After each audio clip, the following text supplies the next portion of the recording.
بسم اللہ الرحمن الرحیم۔ سامعین اکرام، آپ سن رہے ہیں ایک دلچسپ کہانی وقت کا کھیل، جس کے مصنف ہیں ڈاکٹر اظہار احمد گلزار۔ آپ اگر میرے چینل پر نئے ہیں اور آپ نے ابھی تک میرے چینل کہانی گھر کو سبسکرائب نہیں کیا تو میرے چینل کہانی گھر کو سبسکرائب کر لیجئے اور بیل آئیکن پر کلک کر دیجئے تاکہ آنے والی نئی ویڈیوز کی اطلاع آپ کو بر وقت مل سکے۔ کھانا شروع کرو کی آواز سنتے ہی ایسے افراتفری پڑ گئی جیسے کسی دشمن نے حملہ کر دیا ہو۔ لوگ آستینے چڑھا کر گوشت والی ڈشوں کو راستے میں ہی ایسے دبوچ لیتے جیسے انہوں نے کوئی انعام جیتا ہو۔ انسان کی ازلی بھوک ننگی ہو گئی تھی۔ میں نے کئی بار کوشش کی کہ مجھے بھی کہیں سے کوئی موقع ملے تو میں بھی اپنی بھوک مٹانے کا جتن کر سکوں۔ میں نے بڑی بے بسی سے اپنے آس پاس نظر دوڑائی اور ایک کونے میں ایک بزرگ کو پلیٹ میں صرف سلاد رکھ کر تھوڑا تھوڑا کھاتے دیکھ کر بڑا حیران ہوا۔ میں ایک صحافی ہوں اور اس جیسی خبر کی تلاش میں رہتا ہوں۔ مجھے اپنا کھانا پینا تو بھول گیا تو میں آہستہ آہستہ اس بزرگ کے قریب جا کر کھڑا ہوا۔ ادھر ادھر دیکھ کر میں نے گفتگو کا آغاز کیا۔ میاں جی، یہ کیا ہو رہا ہے؟ دیکھیں نا جی، لوگ کیسے پاگل ہو رہے ہیں۔ بزرگ نے بڑی حسرت سے ادھر دیکھا تو کہنے لگے، بس بیٹا، وقت کی بات ہے، لوگ ذرا خیال نہیں کرتے۔ میں نے کہا کہ آپ کے لیے کھانا لانے کی کوشش کرتا ہوں۔ میں کھانا لانے کے لیے چلنے لگا تو بزرگ نے کہا، نہیں نہیں بیٹا، میں خود ہی نہیں کھا رہا ہوں، ڈاکٹر نے منع کیا ہے۔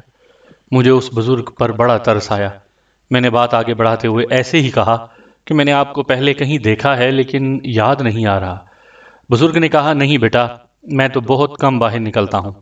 یہ تو شیخ مختار نے کچھ زیادہ ہی آنے کے لیے مجبور کیا تو مجھے دل نخواستہ یہاں پر آنا پڑا۔ ویسے میں فیصل ٹاؤن میں رہتا ہوں، تم کیا کرتے ہو؟ میں نے کہا، جی میں ایک صحافی ہوں، مجھے آپ جیسے بزرگوں سے گفتگو کر کے بڑی خوشی ہوتی ہے۔ بزرگ باتیں کرتے کرتے مجھے ایک طرف لے گئے۔ لوگ کھانا کھا کر فارغ ہو چکے تھے تو بزرگ نے بھی ٹینٹ سے باہر نکلتے وقت مجھے کہا، کبھی ملنا؟ میں نے کہا، جی ضرور حاضر ہوں گا۔ تو پھر کوٹ کی جیب سے اپنا وزٹنگ کارڈ نکال کر مجھے پکڑاتے ہوئے کہنے لگے، یہ میرا پتہ ہے، ضرور تشریف لانا۔ مجھے وہ بزرگ بڑے دلچسپ لگے۔ بات آئی گئی ہو گئی۔ کافی دنوں بعد میں اس بزرگ کی رہائش کے قریب سے گزر رہا تھا۔ مجھے اس بزرگ کا خیال آیا، سوچا کیوں نہ ملتا چلوں۔ تھوڑی دیر بعد میں ایک بہت بڑی اور خوبصورت کوٹھی کے باہر لگی ہوئی گھنٹی کا بٹن دبا رہا تھا۔ چند لمحوں بعد ایک نوعمر لڑکے نے مجھے سر سے پاؤں تک بغور دیکھا اور پھر پوچھنے لگا، ہاں جی، کس سے ملنا ہے آپ کو؟ میں نے کہا، جی میاں صاحب کو بتاؤ کہ رحمان آیا ہے، صحافی اخبار والا رحمان۔ وہ بات سن کر اندر چلا گیا اور پھر انہی قدموں سے واپس آ کر مجھے ساتھ لے آیا۔ ایک سجے سجائے ڈرائنگ روم میں مجھے بٹھا کر وہ اندر چلا گیا۔ کچھ منٹوں بعد میاں صاحب بھی آ گئے۔ مجھے بڑی گرم جوشی سے معانقہ کیا اور بیٹھنے کا کہہ کر خود بھی قریب ہی بیٹھ گئے۔ نوکر مشروب لے آیا۔ میاں صاحب کہنے لگے، رحمان صاحب، میں کچھ دنوں سے آپ کو ہی یاد کر رہا تھا تو پھر میں نے سوچا شاید آپ بھول گئے ہوں گے۔ ہاں بھائی، یہ اخبار والے لوگ بڑے آدمی ہوتے ہیں نا۔ میں نے اتنی بڑی کوٹھی میں اس قدر خاموشی دیکھتے ہوئے کہا، لگتا ہے اہل خانہ شاید کہیں گئے ہوئے ہیں۔ بزرگ نے اداس کہا لگاتے ہوئے کہا، بس بیٹا، یہ چپ چاپ تو کئی سالوں سے میری زندگی کا حصہ ہے۔ میں نے حیرانی سے پوچھا، خیر ہے؟ بزرگ نے کہا، اب تو یہ دیواریں اور چھتیں ہی میری بات سننے کے لیے رہ گئیں۔ تو پھر نظریں جھکا کر کہنے لگے، یہ اتنی بڑی کوٹھی میرے لیے ایک پنجرہ ہے، ایسا پنجرہ جس میں پرندہ اکیلا ہی پھڑ پھڑاتا رہتا ہے۔ میں بڑی غور اور حیرت سے اس کی بات سن رہا تھا۔ وہ کہہ رہا تھا، بیٹا، میں نے بڑی مشکل دن دیکھے ہیں، سر پر کپڑے کی گٹھڑی اٹھا کر 50 میل پیدل ہی سفر کیا ہے۔ میرے اوپر بڑی غریبی تھی، پھر رب نے میری سن لی۔ ایک بیٹا باہر چلا گیا۔ کچھ عرصے بعد اس نے دوسرے دونوں چھوٹوں کو بھی اپنے ساتھ بلا لیا۔ ایک بیٹی تھی، اس کی شادی کی تو داماد ضدی پڑ گیا، مجھے بھی باہر بھجواؤ۔ پھر اس کے ساتھ بیٹی بھی وہاں چلی گئی، لیکن میں اور میری بیوی ہم دونوں یہاں اکیلے رہ گئے۔ پہلے تو وہ دھڑا دھڑ پیسہ بھیجتے رہے، اتنا پیسہ آنا شروع ہو گیا کہ مجھ سے سنبھالنا مشکل ہو گیا۔ گھر والی کا کہنا تھا، بھئی لوکا، اپنی خوشحالی میں برے وقت کو نہ بھول، پر مجھے دولت کے نشے نے اندھا کر دیا تھا۔ مجھے اللہ کی مخلوق ایسے کیڑے مکوڑے جیسے لگتی۔ مجھے کوئی کہتا، تمہارے رب نے حالات بدل دیے ہیں، اب تم کچھ اس کی راہ میں بھی خرچ کیا کرو۔ آگے سے میں غصے سے کہتا، رب تمہارے دن کیوں نہیں بدلتا؟ پتہ نہیں تم کون سا رب لیے پھرتے ہو۔ پھر ایسے ہوا کہ رب نے بخشی ہوئی اپنی ساری دولت آہستہ آہستہ دواؤں کے ذریعے واپس لینی شروع کر دی۔ ایسی بیماریوں نے گھیرا ڈال لیا جو کسی کو بتا نہیں سکتا۔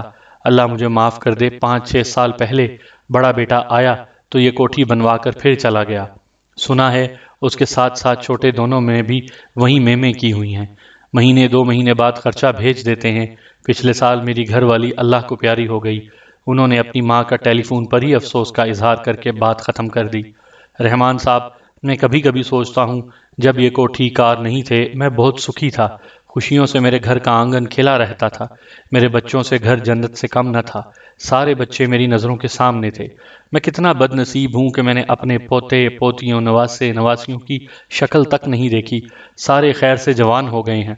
میں سوچتا ہوں کہ میری گھر والی کے انتقال کا انہوں نے فون پر ہی افسوس کا اظہار کیا تھا، لیکن میرے مرنے پر کس سے فون پر افسوس کریں گے؟ اوپر سے بیماریاں ایسی لگی ہیں، اپنی پسند کی کوئی چیز کھا پی بھی نہیں سکتا، کھانا پینا چلنا حتیٰ کہ سونا، ہر طرف پرہیز پرہیز پرہیز، زندگی بوجھ لگ رہی ہے۔ جب پیسہ نہیں تھا اس وقت بڑا کچھ کھانے کو دل کرتا تھا، اب اگر پیسہ ہے تو کچھ کھا نہیں سکتا، کوئی چیز پاس نہ ہو تو صبر آ جاتا ہے، لیکن سب کچھ ہوتے ہوئے بھی دل ہر وقت ترستا رہے تو اس سے بڑھ کر عذاب اور کیا ہو سکتا ہے۔ نوکر نے میرے سامنے کھانے والی رنگ برنگی چیزیں رکھی ہوئی تھیں، لیکن میرے ذہن میں ایک درویش کی خیرات نہ روکو نہیں تو تمہارا رزق روک لیا جائے گا کی تشریح گونج رہی تھی۔ سامعین، آپ سن رہے تھے ایک دلچسپ داستان وقت کا کھیل، جس کے مصنف تھے ڈاکٹر اظہار احمد گلزار۔ آپ نے اگر ابھی تک میرا چینل سبسکرائب نہیں کیا تو آپ میرا چینل سبسکرائب کر لیجئے تاکہ نئی آنے والی ویڈیو کی اطلاع بر وقت آپ کو مل سکے۔